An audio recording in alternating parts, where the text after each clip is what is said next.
Hello and welcome to episode 1 of the Motogp Xtra podcast. I'm Dylan and joining me for in-depth analysis is Rhys from Biker Gaming. We will be covering all three classes in this podcast, starting off with the lightweight class Moto 3. So Rhys, in Moto 3, the weekend really kicked off with a bang in qualifying, some serious madness going on at the end of Q2. How did that affect Sunday's race? Well, it had a huge impact on it, really, because three of the title favourites, in a way, Foggia, Suzuki, and Guevara, all had to start from the back of the grid, and then they all had to serve long lap penalties. Foggia actually had to serve two, and to be honest, the penalties given out seemed a little bit strange because a few different incidents happened during qualifying. There was the cruising coming out of the pits, which Foggia, Suzuki, and Guevara all were playing a part in, which is why they all got penalties. But then coming up towards the line on the final lap, Foggia was weaving from side to side across the track trying to break the slipstream, which is extremely dangerous. We've seen that end badly many times, most recently back in Austin last year. And he was only given the long lap penalty for that, and the back of the grid start was for the cruising out of the pit lane, which was still obviously really bad, but it's not I don't think that's as bad as weaving. So it kind of seems like they got their penalties mixed up. And to be honest, I don't think the penalties were really severe enough because Foggia and Guevara both ended up finishing in fairly decent positions still. When really, if you're doing something that dangerous, it needs to be 0 points. Like it needs to be a penalty that stops you from scoring, or you're just banned completely. Because Dennis Onchu was banned for 2 races for doing that last year, so they need to be a little bit more consistent, I think. Yeah, I agree. Definitely with the Foggia. Uh, what's his name? It's, Sylvain Gintoli mentioned during the BT broadcast that the penalties were backwards, so he got penalised for the Mr. Minor, or the smaller of the penalties. He was sent to the back of the grid for. So it's a bit strange. You think run one, new season. Unfortunately, we had a rider lose his life last year. We had the huge accident in Texas, which, as you mentioned, Anshu getting a race ban, even though he wasn't the worst of them last year. There were people that were worse, believe it or not. So you thought this was a clean slate now. They've made the little adjustment to the age of the categories, and going forward, it looks like they have some things set in place to kind of hopefully improve the safety of the sport, and rider responsibility in the race needs to improve as well. That's down to the riders, but they need to be penalised in the right way. And unfortunately, they're already, after dropping the ball race, qualifying one, or qualifying two technically, but the first qualifying of the season, and they've already a black mark next to race direction for not controlling the situation. I think they had to give him back of the grid for what he did in qualifying. That's fair, but to say, oh, he's at the back of the grid because he came out and got in people's way, it was wrong. It was the weaving was the big issue. Come out and getting someone's way is deserving a penalty because it is dangerous, but it's more affecting other people's laps and stuff like that, and it's a smaller penalty, lesser crime. But weaving as he did, if anyone hasn't seen it, please go check it out. It'll be definitely on all over the MotoGP socials. But he weaved twice, and there was a group of close to 10 riders, and a couple of them didn't get penalised, and it's just scary. And hopefully, we keep saying this, but hopefully they snap down on this, because this can't go on any longer like it is. Yeah, I completely agree. It's absolutely ridiculous because it's just so dangerous. And obviously, like we said, we've seen the outcome of it. It's turned badly. I mean, some of the riders behind Foggia, I think, had to get out of the throttle on the straight. So yeah, like you said, if you haven't seen it, definitely go and look at it. It's definitely on MotoGP socials and things like that, and it's just absolutely terrible. But whilst we're talking about irresponsible riding, there was a little bit of irresponsible riding during the race. What did you seem to think to that, Dylan? So unfortunately, Saturday was only the beginning. We all can hope for the race that did improve, but the race was just as bad. So there was, again, inconsistency with penalties. So unfortunately, Carlos Tata was taken out by Sergio Garcia. He got a long lap for that. But with the Motor 3 class, it's no Garcia, in fairness, I've got to give him credit. He absolutely nailed his long lap, and it definitely was under 3 seconds. Usually the penalty is supposed to be 3 seconds, but as we've seen Zarco in the past, we've seen now with Garcia, if you are confident and you nail it, you can do it in lesser of a penalty. So it's kind of a penalty that you can, it's not 3 seconds at the end of the race. You can actually kind of cut time out of your penalty, which is quite interesting if they nail it right. But he got a penalty for an aggressive move, took a rider out. I have no issue with that. But then, further into the race, Jaume Masia was taken out by Kaita Toba in the turn 14, 15 complex. He just kind of ran him wide and just tagged his bar, took him out. Now, it wasn't as bad as Garcia, but there was still issues with it. And I don't see the big issue for me is I don't see why. They might have investigated, but they didn't come back to a penalty. But he was clearly taken out. It was a clear penalty. It was someone else's fault. Messia, when I first watched it, I thought Messia just had a really strange cast. But when you watch it back, he has done nothing wrong. He completely gets his handlebars swiped, and he's just guilty 100% to Kaita Toba. So unfortunately, that's 2 X's already against race direction, and we're only at the evening of race 1. So going into the tighter tracks like Jerez, Le Mans and stuff like that, it's going to be hectic, and they need to sort this out. But we've been saying it for months and years, and unfortunately we still have these issues. Yeah, it seems like race direction are just never going to learn. It's absolutely ridiculous. I fully agree with what you were saying there. The long lap penalty, more than fair for Sergio Garcia. That's sort of been the penalty that's been given in the past. If you think back to other collisions like Remy Gardner with was it Chantra back in Misano when he took him out, he got a long lap penalty. It's kind of the general penalty when you've knocked somebody else off. But Toba didn't get anything at all, not even a warning. So it's just a little bit weird because it was probably a bit more erring towards a racing incident because it was just him sort of tagging a handlebar, but even still, he was the aggressor in that instance. He should have made sure the pass that he completed was clean. So yeah, he probably should have been given some sort of penalty for that, in my opinion. But moving on to the race, we have to unfortunately start with Ayumu Sasaki. What a start. Got out in front. Now, he was the fastest man in practice. He had the race pace, and with all the shenanigans, he ended up on pole. And I got away clean, got a nice gap. But about 2/3 of the race in, the BT commentator spotted it actually before I did. His gap in 3 sectors came down 2.5 seconds. And then unfortunately we were showing the footage of him coming out of turn 6, where he lights the rear up, goes over the bars but lands back down. But it looks like his left knee kind of just went in between the frame of the bike and his fairing and kind of popped a few rivets out and a few, probably I presume, torque screws or something like that, blew him out anyway. And unfortunately his fairing was kind of half on. But it looks like, now I'll be interested to see what you thought of this race, but it looks like there was more issues than there was to meet the eye originally with just his fairing. Yeah, it seemed a little bit weird because almost as if there was some sort of issue with the bike, and apparently during testing that team were struggling with some issues with throttle delivery with the new electronic system that they're using this year. So it could have been something to do with that. Maybe even the high side itself was caused by an issue. We're not too sure. I've not heard anything at this point. Maybe something will come out a little bit later because we're recording not too long after the MotoGP race. So perhaps once they've taken the bike apart and had a look, they might be able to figure out if there was some issue. But yeah, it seemed like he was losing even more because, of course, he had a damaged fairing, so he would be a little bit slower through the corners because there'd be a bit more, the bike wouldn't handle quite correctly because obviously there'd be wind going underneath the fairing, and of course he'd have more drag on the straight, but he seemed to be really slow, like he seemed to be almost at half the speed of the other riders, so I think there was definitely some sort of mechanical problem as well. It definitely didn't seem like it was purely just down to the fairing, so I'm not really sure how that really happened. I guess it's something we'll just have to hope we find out, but it did seem like a really, really odd situation. So moving on now to another one of the Asian riders.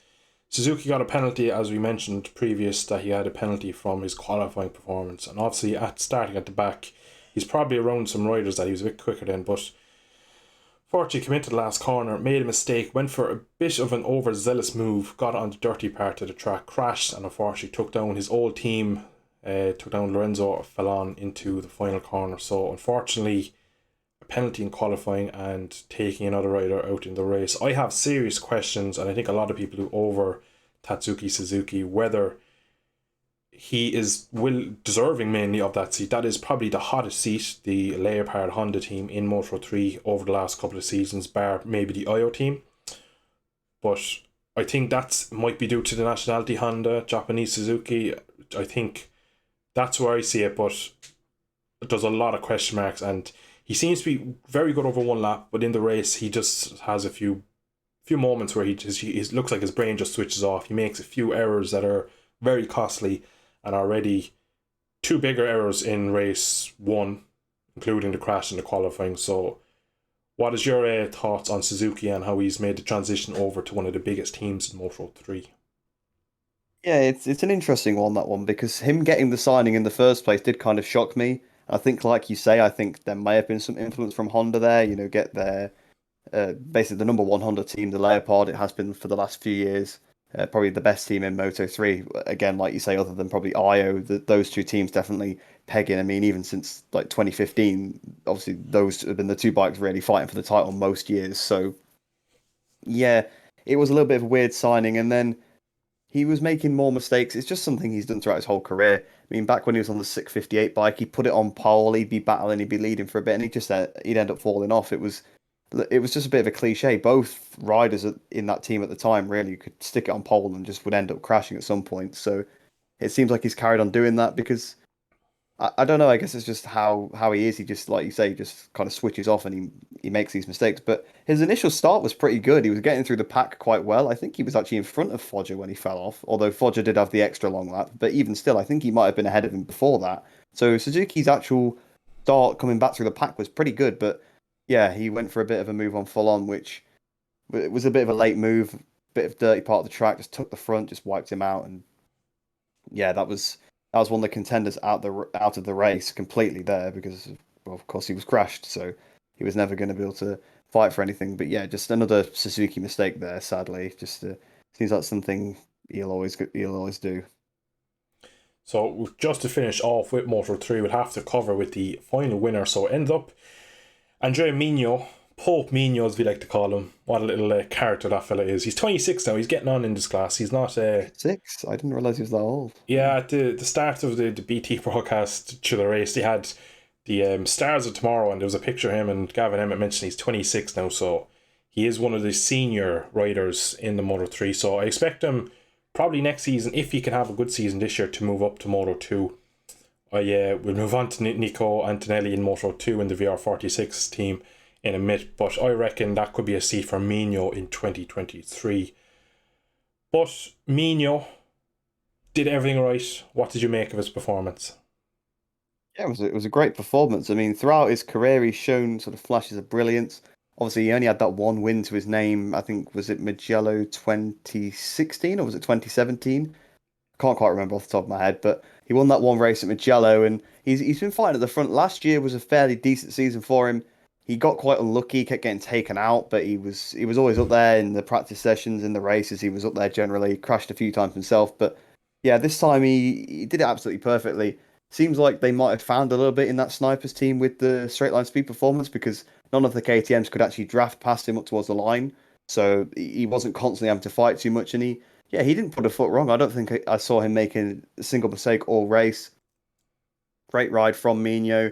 Like you say, I think if he keeps this performance throughout the season, I think he's definitely going to get a Moto2 ride. Obviously, there is that space in the VR46 team, and then there's two VR46 teams now in Moto2, so you never know. And obviously, he could end up in a different team as well, not necessarily even VR46. So there's plenty of options there for Mino. A really good performance from him. Not really a lot to say, just because he didn't do anything wrong. He just did it all perfectly. Yeah, so we're going to move on now to Moto2. We're going to start with Nico Antonelli. We're going to start at the back of the field. Last in qualifying. Came home in the race absolutely nowhere. He was way out of the race. So, again, he's another one of these riders. He kind of a bit of the Suzuki syndrome where I'm not really sure how he managed to get the seat. He was, maybe 2015, he was the next big thing. He was kind of in the years of Vignales, the Fenatis. I know Fenati's only gone back to Moto2 this year, but he was that age group coming up, and now there's people come up after him, and now they're in GP winning, and it's a bit weird to see how he's so long in Moto3, was very quick, and then kind of lost his path, and then looked like maybe he got it back a few times, but again, the fact when I saw him got announced for the VR46 team, again, big shot for me, coming home in P26, so he was the last of the finishers, battling for the last place with Zonta van der Gerberg and Sean Dylan Kelly, two rookies also, but with the VR46 team, slightly more experienced than the American racing team and RW Racing, so you'd expect something a bit better from him. But what's your thoughts on what's going on overall with Antonelli? It's just another bit of a strange ride, a bit like with Suzuki, like you say. Really, he's shown flashes of brilliance, and he was in Moto 3 for so long. To be honest, I was quite surprised he even got the Avintia seat last season, but I think he actually had quite a good last season in his defense, and he showed that he did deserve that seat. And yeah, maybe a Moto 2 promotion, but he'd been in Moto 3 for so long. I just saw at that point there's no way he's ever really leaving because he never really had that last little bit. And when he got announced for the VR46 team, it was a little bit weird because I was actually kind of expecting Mino to get that seat last year because of his pretty decent season himself and obviously being a little bit younger, although there's not actually a lot in it, I don't think, in terms of the age. But yeah, Antonelli not really showing much form this weekend because, like you say, yeah, he was battling with two rookies, obviously Sean Dillon Kelly and Zonta, but I don't believe Sean Dillon Kelly or Zonta have ever ridden LaSalle at all before. So I think they were learning the circuit. Obviously, Antonelli knows that track pretty well. He's been around Grand Prix for a good 10 years or so now. Again, it's a team he knows. You know, all the people he hangs out with them, sort of on a daily basis. So a little bit less for him to learn. Not taking anything away from him in that aspect. I mean, still learning a Moto2 bike is hard, but he's an advantage compared to the other riders, I would say. And obviously, he lost out to them only just, but he did lose out to them. Qualified last, of course. But finishing last when the guy on the other side of the garage won the race pretty convincingly. It's a bit, yeah, it was an odd decision really to sign him. I thought in the first place, and I guess we'll see how he gets on in this season. But definitely some question marks over him. The performance really just wasn't there this weekend. He was quite poor. Just to finish up with Antonelli, he finished 56 seconds behind his teammate, and as we know, Moto 2 is equal. There's no favoritism of parts. That's the exact same bike. So 56 seconds in a 18, 19 lap races is 2 minute lap, so it's like half a yeah, lap. that's quite a lot. Like that is a big gap, considering some like Pedro Costa, the rookie, was 26 seconds behind after running off, and we'll come to that in a minute. The start of the race, but we're going to move on now to Filip Salich, another rookie in the class, but he had a stunning. He was one of the riders in Moto 3 that always looked a bit too big for a single cylinder 250, and was tipped to do good things on a bigger bike. And he had a brilliant Friday, brilliant Saturday, qualifying right up the grid.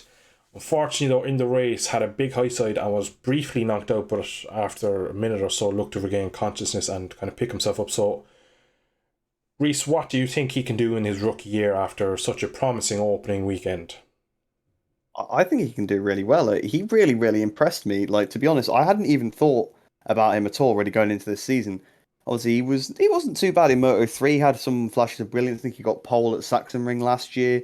And then obviously he left the Snipers team, moved over to Peru Store, wasn't too bad there. I think he did a couple of one-offs in Supersport 300 at one point. It was pretty competitive. So I knew he was a fairly decent rider, but I didn't think he'd take to Moto 2 in the way he did. But yeah, he's a very tall guy. So I guess having that extra weight probably doesn't help in Moto 3, but in Moto 2, it's not too bad. So it kind of does help you out a little bit. And yeah, he had a fantastic weekend. Obviously, unfortunately, he did crash in the race, but he qualified really well. Obviously, had a bit of the nasty high side in the race. Definitely will have probably knocked his confidence a little bit. Obviously, he got knocked out, which again is not great. So hopefully, he should be okay for Mandalika. I mean, there is a week off, so in terms of the concussion protocol, he should be fine for that. But hopefully, he's feeling okay when it comes to that race. But yeah, rookie season, I think based on the performance you could see, definitely expect to see a few top fives, maybe even a podium from him. I mean, just I know it's purely based on qualifying, but that's really impressive performance for the first race of the season. And yeah, hopefully he can bounce back from this little crash and have a good season, try and get some podiums. Yeah, definitely. I think he will be one of the probably unfavoured riders for Rookie of the Year, but I definitely think he can challenge for some top tens at least some of the rounds this year. And be interesting to see. He's in a pretty decent team in the Gresini Racing Motor 2 team, so a pretty high team. So I do expect, with all the years of experience they've had in that class and stuff like that, that they will push on and give him a platform to achieve some good results.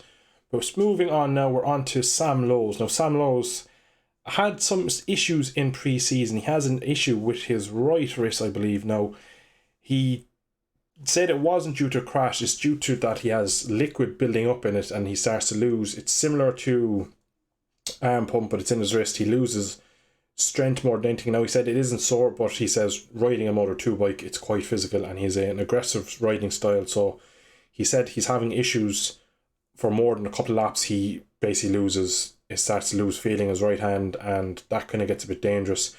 Now, he's doing a lot of kind of getting massages and kind of having ice packs on it in between races and laps and sessions. So he's trying to get as much kind of care to his wrist as best as possible. But now there might be rumours as well he could, in between round 2 and round 3, as we go to Indonesia and then to Argentina, there is a bit of a gap there that he might try and squeeze in a surgery just to kind of get it sewn up. And it's never ideal to get it done mid-season, but what do you think of Sam's first weekend with a dodgy wrist? Yeah, it wasn't too bad. So of course he's struggling quite a lot. He's got tendonitis, so it's in his left wrist, I think, Oh, my not apologies. rather than his right. But yeah, he's struggling quite a bit with it. You can get a surgery on it. I think there's an MX rider that's recently had it done. I think he was back on a bike within about 10 days. So potentially he could try and get it done between a couple of races. I don't think he'll get it done before Mandalika, and based on this weekend, he can still perform. So for now, if he's managing it and obviously having massages on it between the sessions, like you say, and trying to rest it where he can and sort of skip days at the gym to not aggravate it too much, he could probably keep it under wraps a little bit for now. But it is one of those issues that it's sort of like scar tissue inside, I believe, is what causes sort of the sensation to be lost in the arm. So the more it's irritated, I suppose, the more it kind of inflames and it becomes more of a problem. So you don't want to aggravate it too much. You do want to get sorted as soon as possible. But with such an action-packed season, I mean, there's 21 rounds this season, most we've ever seen. There's not much of a break. I mean, like you say, perhaps there was rumors where you could do it between Mandalika and Argentina, but then if not there, really, you're looking at the summer for a break long enough for that where he can come back and not miss any races because, of course, he doesn't want to miss any races. But it depends if the issue gets any worse. If it gets to a point where he's struggling and he can't really score highly, then it definitely would be worth missing a race. Lose a couple of points that you could have got and then actually be able to fight for the rest of the season. So it'll be interesting to see how it develops. But yeah, he had a pretty good weekend overall. So he just managed to get third at the last corner, but we'll come on to that in a little bit. But yeah, it was a pretty decent weekend for him. It should have been pole position. Of course, went on the green. That's his own fault. But yeah, good pace throughout. Managed to keep it going through the race when it looked like he could be losing strength. So yeah, pretty good weekend there for Sam, despite the issue. Yeah, and again, back to with Sam, another issue with race control or race direction that they didn't at the time during the session. They didn't take his lap away like they did for most people. So he said he had a bit more and he could have went quicker and he could have pushed on and went quicker and done a clean lap and taken pole, but because he was on pole and there was no question of whether he touched the green or not during the session, he kind of had sat on his laurels and ended up losing pole over it. But I feel Sam, he nearly always starts the season with some sort of niggly issue over the last since 2020. Every year you come in, you go, well, he has this, he has that. So you'd just like to see a healthy Sam to see what he can actually do over a full year. And unfortunately, again, he's going to have to probably go under the knife before we go to Europe if he wants to. Because as soon as you get to Europe, especially with like you said, the longer season, it's going to be manic trying to get anything done surgery wise to recover and not lose out 3 rounds because you're at 80% with a sewn up wrist. But moving on now, we're going to move on to the start of the race with Acosta, Alligator, and Dixon. Now, this was kind of a chain reaction from Acosta running in deep. He got pushed in by Alligator, and unfortunately Dixon was running wide.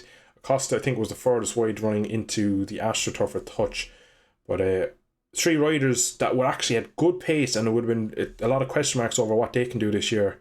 And unfortunately, with the 3 of them kind of taking each other out of the fight for the front groups, we didn't really see much of their pace. So Acosta, rookie. Aldegar, again, is so young, he might as well be a rookie. And Dixon now in his 3rd year, I believe.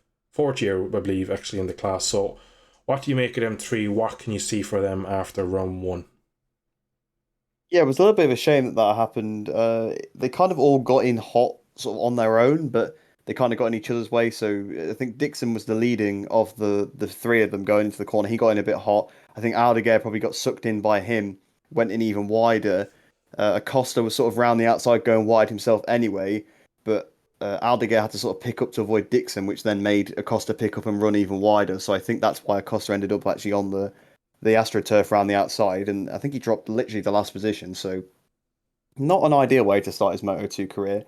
Obviously, the two 16-year-olds, Aldeguer, yeah, it's kind of a rookie. He did about half a season last year, but I think technically he's not a rookie. I think he's done enough races to not be classed as one. But even still, two really young lads there. It'd be interesting to see how they get on. Hopefully, they should be pretty strong. I mean, they were looking pretty good throughout all of the practice. So it is a bit of a shame that they ran wide but ruined their races because it's not like Moto 3. You can't get back through once you've dropped behind. Obviously, we saw Acosta win from the pit lane last year at the same track, but Moto 2 is a completely different kettle of fish. Everybody's fast in Moto 3 as well, but everybody's even faster in Moto 2, and the bikes, because they're so balanced, is so difficult to find any time on anyone. Yeah, so they did struggle to get through, but I think Acosta's recovery was pretty good. Aldeguer didn't quite recover as well, but Dixon's recovery was the best, but then I suppose he lost the least positions compared to all the others. It is a bit of a make or break season for Dixon because, like you say, it is his fourth season in the class. But seems like on his return to the Aspar team, he's getting on pretty well. He seemed pretty quick all weekend. Had a couple of little offs, but didn't seem to affect him too much because he qualified pretty well. Again, another victim of losing a lap, although it wasn't his fault. It was because of a yellow flag. I think he probably would have started even higher up if he hadn't have got that, and perhaps he wouldn't have ran wide into the first corner. So bit of a what if situation there. But those three riders all seemed very quick this weekend. So hopefully next weekend they won't. Well, next race they won't make the same mistake at the start, and it'll be interesting to see how they get on. Hopefully they should be right at the front fighting for the top positions. Yeah, Jake came home in P11 and Pedro was actually just behind him, 7 seconds further back. And just outside the points for me and Aldeguer finished behind his teammate, having a close battle, half a second away from points. So overall, decent recovery ride from Dixon, just under 19 seconds from the win from Cestino Vietti, who we're going to move on to now, who rode an impeccable race. Lorenzo, like I said before the podcast, the race, and he was just hit his marks, apex to apex, white line to white line. What did you make of the young Italian's performance? It was just amazing. I mean, again, another rider that kind of caught me off guard. I knew he would be good this season. I did expect podium, potentially a win throughout the season because he had a fairly decent rookie campaign. Had a few results here and there that were like, oh, that's pretty good. But he was fairly anonymous throughout. But it wasn't a bad for a season as a rookie. He didn't do badly at all. It was fairly decent. So I was expecting him to sort of take that step a bit like all the rookies do into the next season, a bit like Arbolino has done as well because he was also pretty good in the race. But Vietti he cleared off, put the bike on pole. Of course, he qualified second until Sam got his lap took off him. But either way, he set the fastest legitimate lap time in the session, so that's how it works. Started on pole position, got the whole shot on. He was absolutely gone. I mean, he was about 6 seconds in front of Canet by the end. So unbelievable. Not a foot wrong all race. I don't think it even cut to him at one point, like sort of having made a mistake like it usually does with a runaway leader. It was just flawless. Like you say, it was Lorenzo style ride, led from the front, hitting all his marks. Perfect ride from Vietti. Really, really, really impressive. I didn't actually quite see that coming, but if he's got performance like that, he's definitely the favorite. If he can continue that, he's definitely favourite for the championship. Some of the other favourites not having such a good start, and we've seen in previous years, it's how many points you pick up at the start of the season that tends to decide it at the end. You can be great for the second half of the season, but if you scored no points or not many points at the first round and you lose out by like 16 or something, then that's what made the difference. So Vietti, great start to the season, really put himself there as a championship contender. And yeah, and you're bang on with your prediction of his time. 6.1 seconds he was ahead of Aaron Canet. And I did have Vietti down as my dark horse, but even that, I didn't expect him to come out and do that. That was a bit special. And second season in the class now, so he is still relatively new to the class. And I thought maybe every couple of rounds he might get himself on the podium or something, but geez, that was splendid race for him. I really did not see that coming from him, but he was so perfect. I can't get across. Like, usually the Moto 2 class is a bit dull because it's the similar tech and everything. They can't really make the difference, but he cleared off. He was head and shoulders better than everyone else on that track.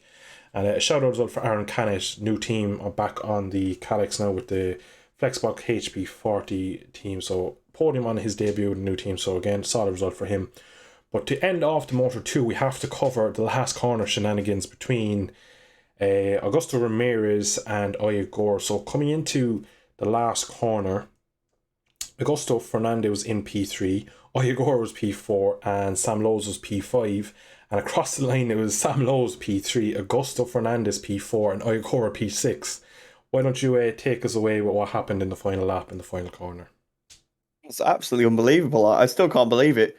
That last corner was a little bit interesting through the race because there was a great save from Barry Boltus into that corner as well. He completely lost the front, put his hand down, and sort of lifted himself back up. And it was kind of a similar thing here with Iagora. He went for a pass on Augusto Fernandez down towards the last corner, which in hindsight he didn't really need to make because Fernandez went a little wide into the last corner himself. And I think Agora probably would have squared off the corner better, maybe even got underneath him, but definitely would have outdragged him to the line. So it turned out to be a bit of a mistake, but kind of similar to what Suzuki did actually on Fallon. He went up the inside, dirty bit of the track, lost the front, and then just sort of skated straight into the side of Augusto Fernandez. Massive collision. It proper wrenched Iagora around. His head really wrenched, but that sort of sat his bike back up, which saved him from crashing. Augusto Fernandez somehow didn't get knocked off by that massive clout into the back of his bike, but that just completely ruined his momentum. So Sam Lowe's just thank you very much, goes flying past. Obviously, Iagora, completely out of shape, goes completely off the track, loses all the positions, and Arbolino ends up getting in front of him. But lucky to stay on really for Agora, picked up some points. But yeah, what a crazy last corner and a podium for Sam Lowe's with his injury. So yeah, it was a good way to end the race. It was very, very chaotic right to the death. So yeah, it was really, really strange. Yeah, and just a bit on Agora. I believe that he probably wanted to try and make a bit of a block pass into the final corner, but Augusto kind of went defensive and kind of overshot the corner. So I reckon Agora thought that if he just released the brake and try and just take a bit of corner speed, that he'd be able to get the momentum and drag him to the line. But because of the extra, he probably broke a bit late and tried to take corner speed, that the front just went, and they were both very lucky to stay on. But Tony Arbolino and Sam Lowe's, both the Mark VDS boys, benefited big from that. So we're going to move on now to the MotoGP. We have a lot to cover. It was an action-packed weekend in MotoGP, and we're going to start off with the nightmare weekend for the factory GP22. So we're not going to cover the other ones till a bit later. So Jack Miller, Pecco Bagnaia, what an absolute disastrous round one. Yeah, absolutely unbelievable. I mean, you know your weekend's going badly when on the first day after the Friday people are asking whether you're sandbagging. It was just sort of dialing in the bikes. It was really, really weird. So strange because they were super strong there last season. They were really, really strong coming into the season as well. Sort of the back end of last season, the Ducati was phenomenal. Jerez test, they were phenomenal, but it seemed like at both Sepang and Mandalika they were struggling a little bit, and that seems to have been carried over to here. They were absolutely nowhere all weekend, really. Bagnaia and Miller and Bagnaia didn't qualify too badly. Did he qualify about sixth position, something like that? Wasn't too bad. He was fairly up there, but yeah, in the race, just terrible. Obviously, Miller had some sort of weird problem. He retired. Not sure actually what the retirement issue was, but he completely dropped to the back of the pack and then ended up pulling the pits. So obviously, some sort of mechanical failure there for Miller. And obviously, Banyai's race didn't go to plan. I suppose that's one way of putting it, ending up in the gravel. But yeah, all weekend the bike just didn't seem to have the pace. I mean, the factory boys, they've reverted to some different spec of the engine, sort of a hybrid between the GP21 and GP22 engine to do with the smoothness of the power delivery. So the Ducati, they're definitely struggling. Well, the factory Ducati at least. We'll talk about the other Ducatis in a little bit, but yeah, just not a good weekend for factory Ducati at all. Not the way being favourites going into the championship. You want to start 0 points. Yeah, that's it's going to be a tough pill for them to swallow. Just a bit on Jack there. He did have a lot of issues with ECU gremlins during the Mandalika test, so he was still he never actually kind of really had a good full day of testing before the season, so maybe something from the test kind of came back to bite them in round one. So there's still yet nothing confirmed from Ducati, but he dropped right back, so that could be an ECU issue, but we still don't know. Just had to point that out, that he had a few of these issues in practice or in pre-season as well. But moving on to one of the bigger surprises, actually there's him and his brother, but we'll cover his brother later. Brad Binder, his weekend was phenomenal, topping FP1. Rhys, how surprised were you by what the KTM managed in Qatar? I was completely surprised. I mean, during the last season, there was a few moments where they were decent, but it was a pretty woeful season. They were completely lost. Obviously, they've resorted into this season bringing in a new team manager, obviously with Guidotti. So things definitely changing down in KTM. And it didn't seem to particularly have made them much better in the tests. Again, they seemed to be nowhere, even on time attack pace. They couldn't really get anywhere. The KTMs were struggling. They were right down the bottom of the time sheets in both Sepang and Mandalika. And again, it seemed to be going that way through FP1, really. They weren't doing too well. But Binder, right near the end, sort of popped up right at the top. And yeah, he sort of secured his way into Q2 as well. And throughout the other three practice sessions, qualified really, really well, which has not been a strength for Brad Binder. I mean, I'd go even to say throughout his career, not even necessarily just in MotoGP. I don't think he's ever really been much of a qualifier. And yeah, I mean, that's all he's needed. He's been phenomenal in the races. So he got a good start after starting in a decent position, brought home a fantastic result. But really, it seemed to be Binder making the difference because the other KTMs, of course, there's two rookies on the KTM. So again, I guess you've got to take that into consideration. They're not going to be as good. But Oliveira didn't really seem to be able to match Binder. Um, I just realised now that I said I thought they got straight through to Q2, but they didn't, did they? They went through Q1 because Yeah, Oliveira was following Binder around, and Oliveira didn't manage, even with that sort of toe for, P14 or on the grid for yeah, Oliveira, and then obviously Binder got straight through. yeah, it wasn't even following Binder wasn't enough for him to get through. So Oliveira not really being able to match Binder. So for Brad Binder, great weekend. I mean, ending up on the podium, top of FP1. What a way to start the season for him on a bike that really didn't seem up to it.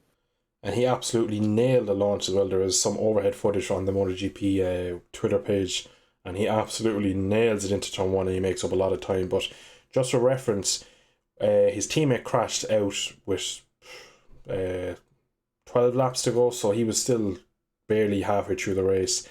And 1 point for Remy Gardner, P15, and Raul Fernandez was last. So again, two rookies, you can't expect much from them. Miguel Oliveira, he's been there now, he's been in the class, showing a lot of pace, but again, he's going to have a strong season. There is rumours that he kind of wants out of that seat and would like to maybe jump to a different manufacturer, but that is a bit of a worry that KTM have gone down the route of the old Honda mindset of having a bike that works really well for one rider, because in his post-race interview with Simon Crafer, Brad Binder did say that he felt like he had so much confidence in the bike, he could do whatever he wanted, he could push the whole race. So it is working for one of them.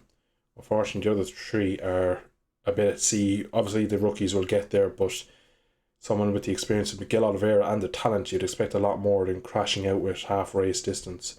We're going to move on now to Yamaha. Another worrying day for Yamaha. In testing, all the murmurs that were coming out is that they haven't changed enough. Davi was saying it. Frankie kind of resisted. I think Frankie, a bit like Valentino, he didn't want to criticise the team in the public. That's not the way he'd go about it. But Quartararo was really public with it. He was, every time he had the chance to slay Yamaha, he would, saying that no power, very little change from last year's bike. I don't see any difference. We're going to struggle in Qatar, this, that, and the other. And Davi saying there's very, very little, there's minor changes. He said that were not after making a step at all, not even half a step. So what do you see going forward for the Yamaha team after finishing P9 as their top rider in round one at the track that they've won most races since coming here in 2004? Yeah, it just continues for Yamaha. I mean, throughout all the years, they've always asked for more power, but it seemed like towards the end of last season, it really was something they needed, and they just didn't deliver on it. Doesn't seem like they have any extra power. In fact, they have less straight line speed now because of the new fairing that they brought has a bit more drag. So they're even slower on the straights than they were previously. Everybody else has taken a good step forward.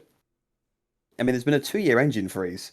So you'd think they would have made some sort of progress, but it just doesn't seem like it. It seems like they're struggling so much. And I think, like you say, obviously, Qatar has always been a bit of a Yamaha track because, yes, there's the long straight, but then there's so many flowing sections to make the time up. And I think now it's got to the point where, yes, they are still the fastest bike through the flowing section. They've not lost their strength. They are still significantly better than the other bikes through that area. But now they just lose too much time on the straights. If you're losing 4 tenths a lap at least on a straight every single lap, you're just going to start dropping back. And now the Yamaha, because of that issue, because they're losing 4 tenths on the straight and they can't make it up in the twisty bits, they don't start as high up the grid. Previously, Quartararo has been able to win races by starting well, maybe dropping back to, you know, 6th or 7th at the start when the Ducatis go past him, but then he can still carry the speed, and throughout the race he kind of picks them off one by one. He can get his way to the front, or he can start from pole and sort of get the whole shot and end up winning like he did a few times last year, but like Silverstone and well, he would have done it at Jerez if he hadn't have had the arm pump issue. So it just seems like now that they're losing so much on the straights that they can't make it up in the corners anymore, and that is a serious issue for Yamaha because I mean none of their riders are anywhere. Their best rider last year was Quartararo, and he was miles ahead of all the other Yamahas then. I mean Rossi was nowhere, Morbidelli was nowhere. Obviously Morbidelli had the issue, so that was part of the problem. But then when Dovi got on the bike, he was nowhere as well. And now it's even worse when your top rider's now 8th place again. The Yamaha riders were nowhere. Obviously, they've got a rookie, Darren Binder. So, to be fair, like we were saying with the KTM, can't judge him too much on his performance. But obviously, he's not on a great bike anyway. Dovi was nowhere. Morbidelli was quite far off the back of Quartararo again, and Quartararo only just managed 9th, just got pipped by Zarco. So, Yamaha are in serious trouble. Now, I still think once they get to a track like Jerez, for example, they'll still be pretty competitive. The straights obviously don't matter so much there. There is the long back straight down towards the Dani Pedrosa corner, but that's about it, to be honest. And there's so much flow in like the last sector. So I think a track like Jerez, they're going to do well. But looking at some of the tracks that are coming up, Mandalika, there's a couple of fairly flat out sections there. They're going to lose a lot of time. Argentina, again, there's a long back straight. Austin, again, a few fairly long straights out of hairpin corners.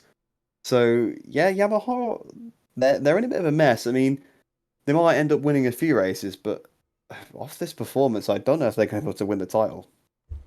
Yeah, and just the last corner, Fabio came out ahead of Zarco, and he ended up losing P8 to Zarco by 7 thousandths of a second. So drastic need to improve. Like Yamaha's way of working always, when they had Jeremy Rogers and Rossi there back all them years ago, 20 years of this goes, they always will win the battle between corner to corner, them short straights. They'd always be great out of the corner. But at this point now, they've gone backwards in so many ways that they're not even winning them battles. So they're literally, corner speed is all they have at the moment. So, and when you're behind a slower bike, as you said, like, you're just not going to win races. For me, Morelli was saying, can't think of his name now, the Yamaha team boss, Maya Marigati. He said that they have a new aerofairing coming for about the 5th round, but like, if they are P10 at best in Texas, Argentina, Mandalika, Polo Spargaro, Brad Binder, Mark Marquez could have 60 points over them. They ain't getting that back with a bike that can overtake. Fair enough, they might be ridiculously quick then in Mugello, Le Mans, Catalunya and XYZ, but for me, this could be another 2018 season where a public apology will come out at Austria. It's just, I think Yamaha as a whole in the GP category, I think Championship last year really covered over the cracks. I think they're in a bad way, and they have been ever since they switched to the kind of the one for all ECU in the class, the Magnelli Morelli. Rossi always said that he had a brilliant bike. Yamaha was a great bike with their own in-house ECU, but as soon as they went to that, they lost everything. And it looks like even now they won't be able to make the difference. Like with the riders, okay, Darren Binder, we'll come to him in a minute.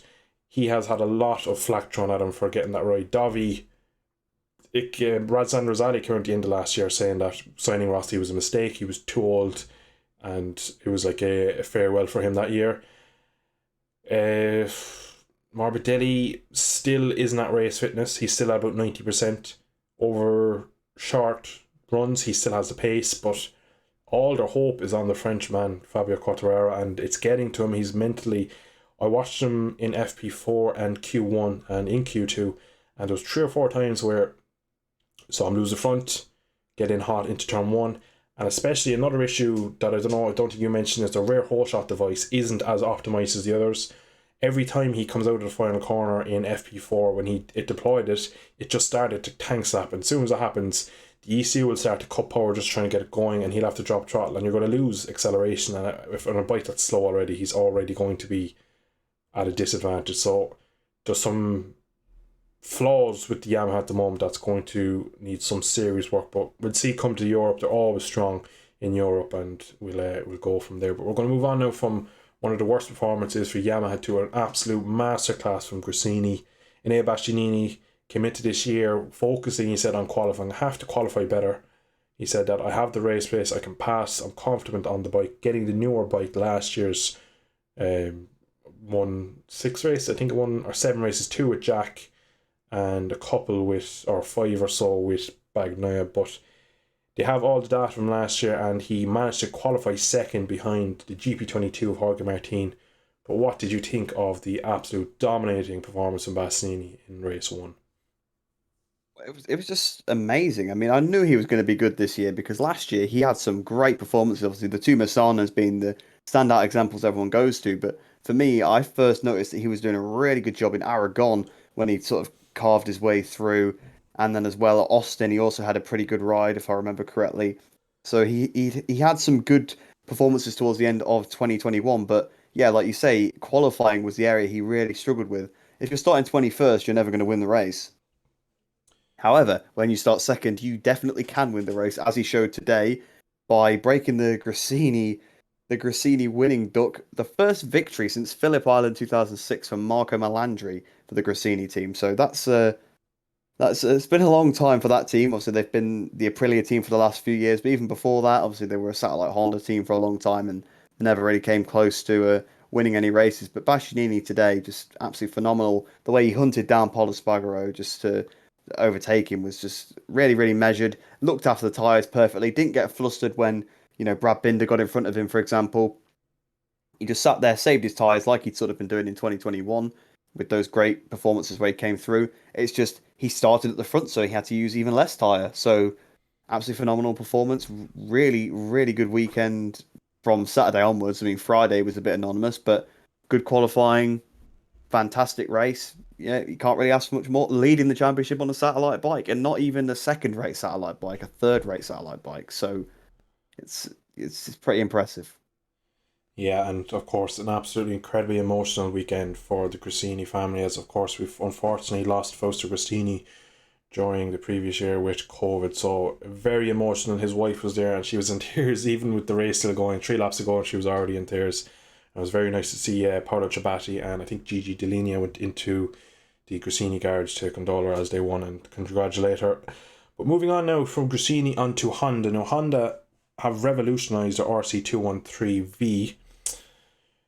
Big changes to a lot to the front end. It looks like a bit of a Yamaha slash Ducati, the way they have the tail section and quite a flat front with a different air intake and different wings. Now in testing, all the people that were riding it, except Mark Marquez that is, everyone was saying much better, bike has better balance, I'm not on the limit with the front end, I have rear grip better. Now Marquez was kind of the one saying, I don't know the potential, I don't know what the front end is like.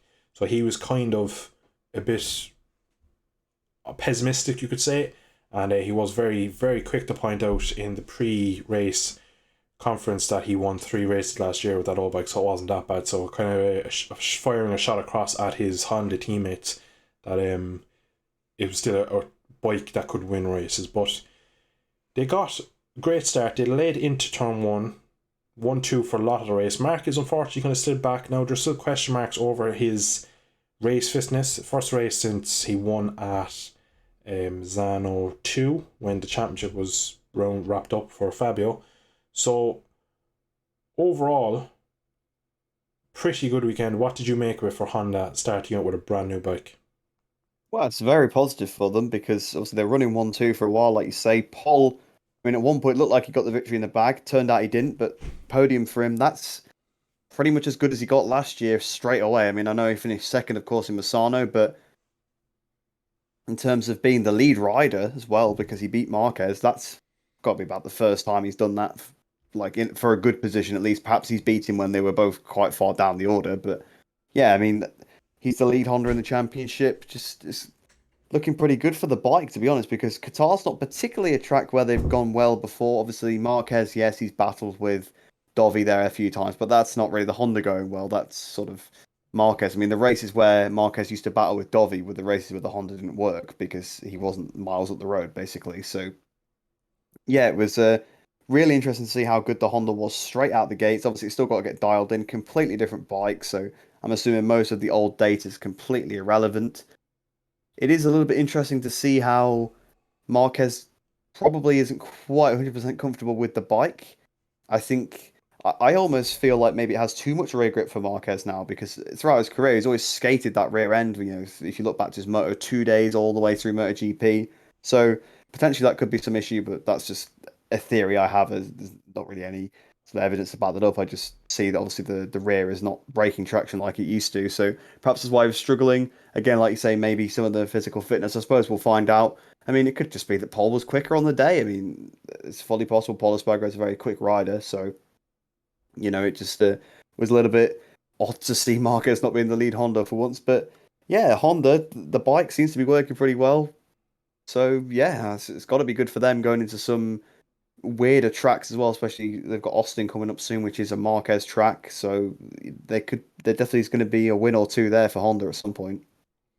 Yeah, and obviously Paul coming home on the podium, Marquez P5, and Nakagami coming home at P10. So 3 Hondas in the top 10, all within 10 seconds of the win thereabouts. And unfortunately, Alex Marquez did tip off at turn 1, I believe, with 13 laps ago. So one of the bigger issues, I reckon, Marquez especially will feel, I don't think it'll affect the others as much. A bike with rear grip, a lot more rear grip, will end up pushing the front more. So where Marquez is incredibly strong was pushing the front in. So now he probably has a bit of a dilemma where he can't push the front as much. So he might have to kind of reinvent his riding style. But there's no doubt he will come out with some sort of ideas of riding around the issues that he's having with the current bike. And I expect when we get to Texas Saxoning that we will see what he can really do with that bike. But we're moving on now to Suzuki. Now Suzuki had a fantastic day one. Everyone was blown out of the water, especially in FP2 when it was Rins who overtook a Ducati on a straight. Now that has never happened in the history of MotoGP, a Ducati being overtaken by a Suzuki. Now the whole concept of this is they've improved their engine, so they have a bit more horsepower, but their biggest thing is they've kind of reworked their whole shot device, so the bike sits down better, it is more optimized, gets lower, and they've reworked their wings. When the bike is lower, the lower aero under the bike, more aero going over the wings, it pushes the bike down. And they're reckoning at the top end, so just at the end of the straight, they've gained about 30 horsepower in their kind of aero drag system, not actual mechanical, more aero. That's how much the bike pushes forward extra. So they are looking really good on the straights. Now, unfortunately, in Saturday's qualifying, there was a headwind, so they did get affected by the Ducati, still managed to push through a bit further, and they managed to qualify a bit further down. Now, they did a good start, but what did you make of overall the Suzuki race? I felt it was a bit average, but good to see what your thoughts would be. Yeah, it was a little bit disappointing actually, the race, because of just how good Friday was. Like you say, I mean, I think it was Digi Antonio that Rins overtook, and Digi did a double take, like to see, was that really a Suzuki that was blasted past me? It was unbelievable. So it seems like whatever they've done with the ride height device, the aero, seems to really work out. I mean, there's people have said in the past that the Suzuki was always a bit like a not quite as good Yamaha, but now I think the Yamaha's not a very good Suzuki, I think. More so because obviously the Suzuki still turns. They've not lost that by obviously improving. I'm sure they've improved the engine as well to a certain extent. So they've not lost that. They've got some decent top end. But yeah, Saturday and Sunday were a little bit underwhelming. Saturday actually wasn't too bad because if you look at where they were qualifying last year, it was woeful. Whereas this qualifying session, they qualified fairly well, fairly representatively, and the start of the race was quite good. Mir initially making some good moves. It just seemed like they just sort of dropped back as the race went on. It just seemed like the bikes with the higher top end speed could just pull away. I don't know whether maybe Suzuki struggled with a little bit of tyre wear, but that's not usually something that Suzuki struggles with. Suzuki's usually very good on the tyres, so it was a little bit weird to see them struggle through the race. And like you say, it was a bit average, but maybe that's just because of how good Friday was. Perhaps if if they hadn't have had that Friday, we'd be saying, well, the Suzuki qualified pretty well. They finished, not too badly. It's a good start to the season for them. So yeah, maybe we just got our hopes a little bit too high with some speed trap times, but yeah, the race did feel a little bit average. Yeah, and I think maybe again a new engine for Suzuki. It's great testing and stuff, but you never really find out where the bike is until they've done a full race. And Qatar is always one of those races that it's It's never, the form book doesn't really come into it. How they finished in round one is never going to be like what they're like when they get to Austria or to Misano. It's always going to be a bit of a different result. So maybe the new engine is a bit more effect, gets a bit more wear on the tires as the race goes on. Maybe there could be a bit of fuel consumption issues now. There's a lot of things that could be going wrong, but I do reckon that if they can get it just a bit tidier in the race trim, that they could have a really good season. And I'd say it was the first time that the two Suzukis were in qualifying too for the first time in a long time. Usually one of them was starting 16th and maybe the other 11th or 12th. So for them to be qualifying well is a good part. Even if they lose a small bit of the race pace, if they can start third and fifth, they can hold back at the start instead of trying to pass 6 Ducatis to get to the top 5. So promising weekend, but in the race they just kind of were a bit below where I thought they could have done. But we're going to move on now to our final topic, and it's a shout out for Darren Binder. Now, poor old Darren Binder had a contract to move up to Moto2 into Petronas team last year, and with the team pulling out, he had a contract. It all got messy, the courts were involved, and he was given a 1-year contract with Yamaha, even though a lot of people didn't like the idea of him going straight up because he wasn't a top Moto3 rider. He had won races, but he was very aggressive, had a lot of issues with other riders with collisions and causing mayhem with his moves. Dive on Darren, as they call him. But I must say, I'm delighted that he's had a good round. He finished in P16. He was just behind Aussie Remy Gardner, and he was just, what was the gap? Not much. Just towards the end of the race, he just slipped back, and unfortunately, not even, I'd say he must got out dragged to the line, because on my timing screen here says that it was a quarter of a tenth that he lost out. So I'd say similar to Zarco and Quartararo, I'd say KTM probably just blasted him to the line. So what did you make of Darren's debut in the GP class? Yeah, I mean, I'll be the first to admit I was one of those people that was saying that I didn't think he deserved the ride, and it was a bit of a weird choice for them to make, and obviously it was to do with the contract from before. But to be honest, his race was very, very good. I was quite impressed by him. I think the commentators were saying as well they were fairly impressed by him, because we've discussed at length already about how the Yamaha was not good at this track at all. So out of the rookies for this circuit, he was probably on the worst bike. And yeah, I mean, if we're being real, his Friday and Saturday weren't really. They were kind of what I expected. They weren't really great, but in the race he was doing really well. I mean, he was in front of Dovi at one point. I think he was even in front of Vinales at one point as well. So he was mixing it up with some experienced MotoGP riders. Obviously, Dovi being on the same bike as well, so that's it's even better. And then obviously he was top rookie then for most of the race after Marco Bezzecchi fell off, and then unfortunately to just get pipped by Remy Gardner to the line. But I think he can sort of stand up proud. Obviously, he's loving life, riding the MotoGP bike, really enjoying himself. And you know what? He hasn't made a fool of himself. He's beat the other rookies, obviously aside from Gardner, but he only just got beat by Gardner. So yeah, I mean, I'm happy to say that I was wrong about it. I said that I think in my predictions video that I'd be happy to be proven wrong about Darren Binder, and in this case, at least for the first round, yeah, it definitely seems like it. Seems like he's yeah, it was just a good race. Top rookie, really. I mean, he just got beat by Gardner, but overall, for the actual race performance, it probably was a better one. Yeah, I am very happy for him, because at no fault of his own, he's been thrown all this flack and all this things have been said about him, and like, he's done nothing wrong other than take a few people at Moto 3, but just on the fair basis that he has the ride now, and a lot of people think that that he's going to end up getting tossed out before he can even get a time on the bike, like Sam Lowe's at Aprilia. By the time they got to Texas, Sam Lowe's was announced that he was already out of a ride, and he had done a couple of pre-season tests and 2 races. So I hope for the Yamaha's sake to give him the benefit of the doubt, maybe give him till Assen. Now, of course, we have a Turkish rider by the name of Toprak riding an R1 Superbike, doing some pretty special things. So he said he wants a factory bike, so that might just keep Darren's position a bit safe. Now, we will all expect Dovi to have 1 year. All the rumours coming out that he's come back up from sabbatical, and that all the murmurs coming out of the place, he's not happy with the Yamaha, and so I reckon we won't see Andrea Dovizioso on the 2023 grid. So that will instantly free up one spot with Yamaha. But with the likes of Raul Fernandez not being too particularly happy on the KTM, even though Yamaha look pretty average, there's still a rake of riders that are willing to jump on either seat. So it's interesting to see how this develops as the season goes on, but I really hope that Darren Binder can progress from here with some strong results, as he finished only a couple of positions behind his much more experienced teammate, so quite good. I'm happy he had that result. He needed it to kind of shut up a few people, and he's managed to do it. So that has been episode 1 of the Motogp Xtra podcast. Now, of course, we will be back for round 2 in 2 weeks' time. We will be coming from Indonesia. So what are your quick thoughts about the GP class for Indonesia? Who needs to improve and who's going to have a strong weekend there? Well, it'd be tough to say who's going to have a strong weekend just based on the fact that it's obviously a new track, so it's unknown. But if I had to guess, probably Marquez, because he's always good in tricky conditions. The tarmac, by the sounds of it, was in a very, very poor condition when it came to the preseason testing. So I imagine that Marquez will sort of get along with that. He always gets along with his low grip. In terms of people that need to improve, obviously, like we said, Yamaha needs to try and improve a little bit there.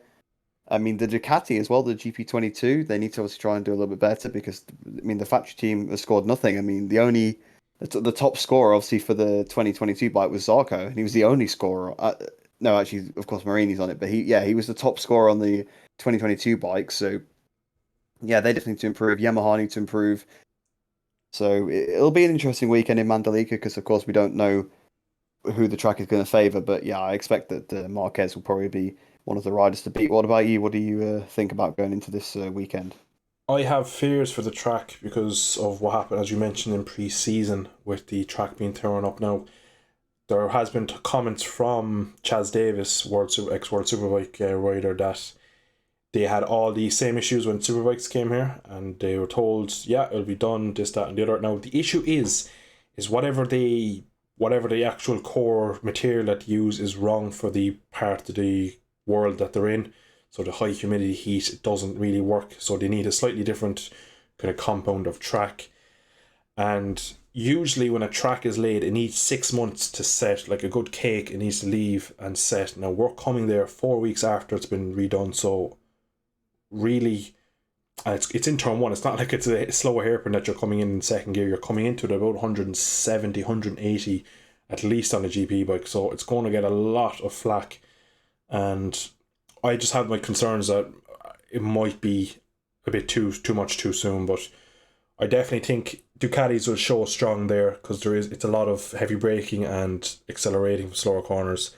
I fear for Yamaha. I don't think Yamaha will do much there, but I think Ducatis will bounce back. But saying that, you wouldn't have predicted that Ducati would have done what they did at Qatar either, so it's all unknown. It is the joys of modern day MotoGP. Nobody knows what's going on. It could be an absolute brilliant cat for KTM, but we don't know. So, yeah.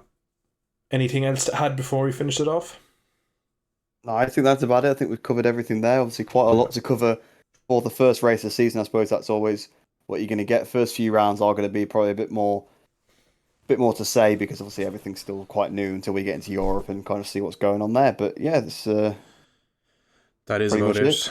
Yeah, so we are going to end it there. If you are watching on YouTube, feel free to comment some of your own opinions on the races from Qatar down below. We will link both channels, and if you are listening on Spotify, I am Dill469 on YouTube and Rhys is Biker Gaming on YouTube, so feel free to come over and check out the channels. But I think we will leave it there. We've rambled on for an hour. I think we've wasted enough of people's time, so we shall see you all in 2 weeks time for Mandalika. Bye bye.